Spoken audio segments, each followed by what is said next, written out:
जिस बात का डर था वही हुआ। डोनाल्ड ट्रंप की तरफ से लगातार सीज फायर तोड़े जाने को लेकर ईरान काफी ज्यादा गुस्से में हो गया है। दोस्तों, दोबारा मीटिंग होने वाली है। पाकिस्तान के इस्लामाबाद में पीस टॉक होगा।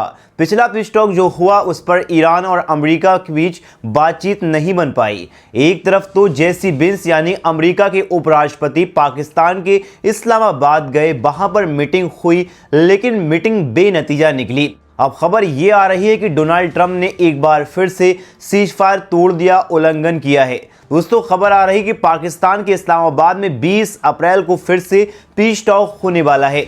इस मीटिंग से पहले ईरान ने अमेरिका और पाकिस्तान को बहुत बड़ा झटका दिया है। झटका यह है कि ईरान की तरफ से कहा गया है कि लगातार सीज फायर होने के बावजूद, यानी 2 हफ्ते का सीज फायर होने के बावजूद भी ट्रंप ने उल्लंघन किया, सीज फायर तोड़ा और अपनी हरकतों से बाज नहीं आया। इसीलिए अब ईरान का डेलीगेशन पाकिस्तान नहीं जाएगा, यानी अमेरिका से कोई बात नहीं होगी और ये जंग अभी भी जारी रहेगी। यानी अमेरिका को ईरान की तरफ से अब तक का सबसे बड़ा झटका लगा है।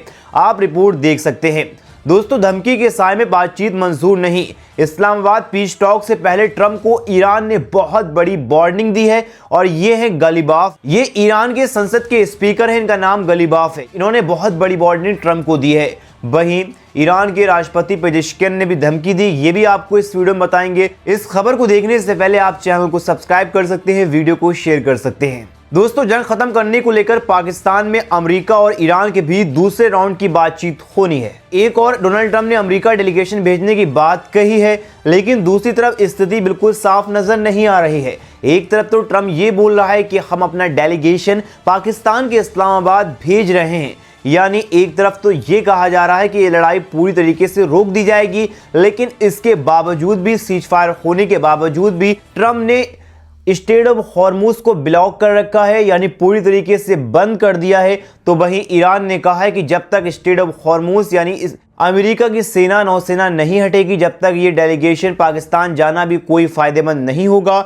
और कोई बातचीत ईरान की तरफ से नहीं होगा और ईरान का कोई डेलीगेशन, कोई राष्ट्रपति, कोई भी बड़ा अधिकारी पाकिस्तान के इस्लामाबाद में जाकर पीस टॉक पर बातचीत नहीं करेगा। यानी साफ तौर पर ईरान की तरफ से वार्निंग है। वहीं पाकिस्तान लगातार ईरान को मनाने में लगा हुआ है। आसिम मुनीर जो पाकिस्तान के आर्मी चीफ है, उन्होंने पाकिस्तान से ईरान के राष्ट्रपति और कई सारे बड़े अधिकारियों को कॉल कर इस पीस टॉक में शामिल होने की बात कही है। लेकिन खबर यह आई है कि ईरानी स्पीकर यानी ईरान के संसद के स्पीकर गलीबाफ मोहम्मद बागीर गलीबाफ ने ट्रंप को सख्त लहजे में जवाब दिया है। यह लहजा ऐसा है कि ये ट्रंप को सीधे चुभेगा और ये वार्ता होने में थोड़ी सी मुश्किल पेश आएगी। दोस्तों, बागीर गलीबाफ ने कहा है कि हम धमकियों के साए में बातचीत नहीं करते हैं, हम अली वाले हैं। गलीबाफ ने एक्स पर पोस्ट कर कहा, ट्रंप घेराबंदी करके और सीज फायर तोड़कर सरेंडर की टेबल में बैठना चाहता है या फिर नए सिरे से जंग छेड़ने की वो कोशिश में लगा हुआ है, प्लानिंग में लगा हुआ है। हम भाई ट्रंप की इस तरीके से बात नहीं मानेंगे। दोस्तों, बागीर गलीबाफ ने कहा, हम बातचीत को मंजूर नहीं करते हैं। पिछले 2 हफ्ते में हमने लड़ाई के मैदान में नए पत्ते खोलने की तैयारी कर ली है। यानी गलीबाफ ने कहा है कि अगर अमेरिका नहीं मानेगा तो पत्ते खोले जाएंगे और ट्रंप को सीधी धमकी दी गई है। ये कौन है? ये है ईरानी स्पीकर पार्लियामेंट के, जिन्होंने इस तरीके से धमकी वार्निंग दी है किसको? डोनाल्ड ट्रंप को। दोस्तों, वहीं ईरान के विदेश मंत्री अब्बास अरागची ने कहा है कि अमेरिका की ओर से सीज फायर का लगातार उल्लंघन तोड़ा जा रहा है। पीस टॉक की बात चल रही है, लेकिन उसके बाद भी ईरान की जानिब और ईरान के जहां जहां शहर हैं वहां अमेरिका और इजराइल की तरफ से लड़ाई हो रही है। मिसाइलें दागी जा रही हैं, ड्रोन भेजे जा रहे हैं। वहीं दूसरी तरफ लेबनान पर भी इजराइल अटैक कर रहा है। लेबनान जो सीज फायर का हिस्सा था, 10 एग्रीमेंट में 10 कंडीशन में लेबनान को भी ईरान की तरफ से रखा गया था, क्योंकि ईरान को लेबनान सपोर्ट करता है और लेबनान भी ईरान को सपोर्ट करता है। दोनों दोस्त हैं और उसके बावजूद भी इजराइल ने अपनी हरकत से बाज नहीं आया और कहां लेबनान पर अटैक किया। दोस्तों अब्बास अरागची ने कहा है कि अरागची ने पाकिस्तानी विदेश मंत्री इशाक डार से फोन पर कहा, ईरान सभी पहलुओं पर विचार कर रहा है लेकिन आगे की कार्रवाई पर अभी उसका फैसला नहीं आया है, यानी मीटिंग होगी या नहीं होगी इस पर कोई भी बातचीत ईरान की जानिब से कोई ऑफिशियल स्टेटमेंट नहीं दिया गया है, ना ही कोई एक्सपर्ट पोस्ट किया गया है जिससे पता चल सके कि डेलीगेशन ईरान का पाकिस्तान जाएगा या नहीं जाएगा। ये तो एक तरीके से धमकी भरा लहजा ईरान की जानिब से अमेरिका और पाकिस्तान को दिया गया है।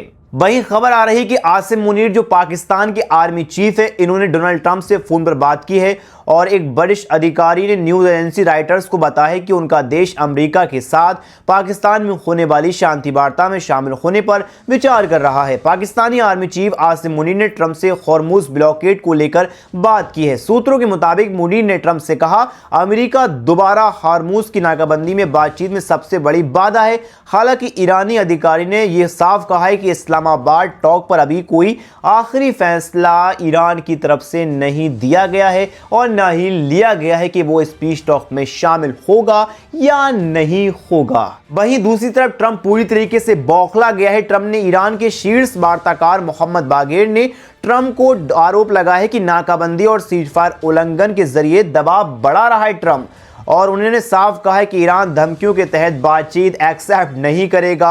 अगर ये धमकी ट्रंप देता रहेगा, पागलपंती करता रहेगा और उसके बाद भी अगर वो पीस टॉक की बात करता है तो इससे बड़ी बात नहीं होगी कि ट्रंप क्यों इस तरीके से हरकत करने के बावजूद भी लड़ाई रुकवाने की कोशिश करता है और फिर अटैक कर देता है। तो इससे ये साफ अंदाज़ा लगता है कि ईरान के स्पीकर बागेर गालिबाफ ने ये साफ वार्निंग दी है कि वो इस पीस टॉक में शामिल नहीं होगा। दोस्तों हॉर्मुज पूरी तरीके से डोनाल्ड ट्रंप की तरफ से बंद कर दिया गया है, नाकाबंदी कर दी गई है, अपनी फौज तैनात कर दी गई है। इससे ट्रंप सोच रहा है कि ईरान को नुकसान होगा, ईरान का तेल नहीं बिकेगा, ईरान के पास पैसा नहीं आएगा तो वह मिसाइल और ड्रोन और बड़े बड़े रॉकेट नहीं बना पाएगा। लेकिन ट्रंप पूरी तरीके से भूल चुका है कि ईरान का दोस्त कौन है, रशिया और चाइना। चाइना पूरी तरीके से सपोर्ट कर रहे हैं किसको, अपने दोस्त ईरान को। उसके बाद ना पैसे की कमी है ना मिसाइल की। जो मिसाइल वो यूज़ कर रहा है वो भाई साहब सालों पुरानी मिसाइल है जो अब आकर यूज़ की गई हैं, और जो नई बनाई गई हैं वो तो भाई साहब स्टॉक लगा हुआ है। अगर कोई कितना बड़ा नुकसान कर दिया है ट्रंप और अमेरिका का, लगभग $30 बिलियन का ये नुकसान बहुत बड़ा है। आपकी क्या राय इस रिपोर्ट के बारे में, अपनी राय कमेंट में ज़रूर बताएं। मिलते हैं एक और वीडियो के साथ, अब तक के लिए जय हिंद।